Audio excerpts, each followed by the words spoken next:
Bitcoin wasn't hacked in Coldcard attack, Pompliano explains. Anthony Pompliano separated the Coldcard security failure from Bitcoin's protocol as verified losses exceeded $86 million. His warning arrives amid bearish sentiment, when technical incidents can quickly magnify fear, misinformation, and internal conflict. Pompliano challenges the "Bitcoin was hacked" narrative.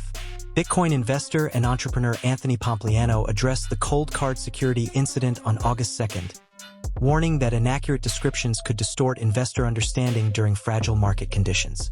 His remarks framed the episode as a hardware wallet failure involving user funds, rather than a compromise of Bitcoin's network, consensus rules, or transaction ledger.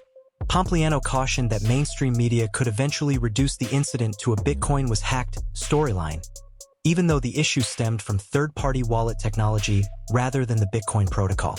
He argued that misleading descriptions could undermine investor confidence during an already difficult period for digital assets. He wrote, "Obviously Bitcoin was not hacked, and there is no known security vulnerability with the protocol. The distinction highlights the difference between Bitcoin's decentralized protocol and third-party software used to generate, store, and protect private keys controlling individual holdings." Coldcard Security Advisory on Reduced Seed Generation Entropy described insufficient randomness during seed creation, leaving certain recovery phrases easier to calculate than users expected. A wallet failure with broader investor consequences. Coldcard manufacturer CoinKite announced corrected firmware after identifying reduced entropy, a measurement of unpredictability, in seeds generated by several affected device models.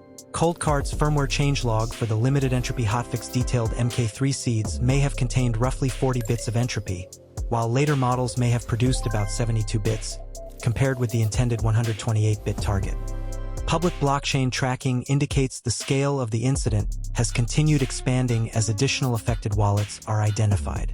An analysis of the Coldcard exploit and affected wallets explained how attackers exploited weak seed entropy, identified the affected device generations, and outlined why users with vulnerable recovery phrases should migrate funds to newly generated wallets.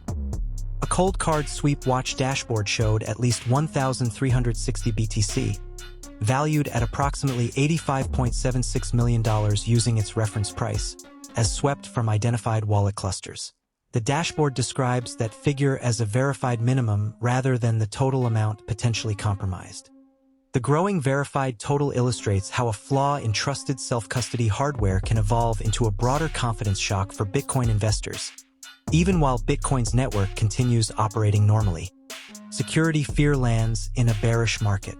Already weakened cryptocurrency sentiment gives security incidents greater power to influence investor behavior, particularly when uncertainty spreads faster than verified technical information. Pompliano characterized the event as equivalent to throwing a match on gasoline, predicting more anger, internal disputes, and misplaced blame across the industry before sentiment eventually recovers.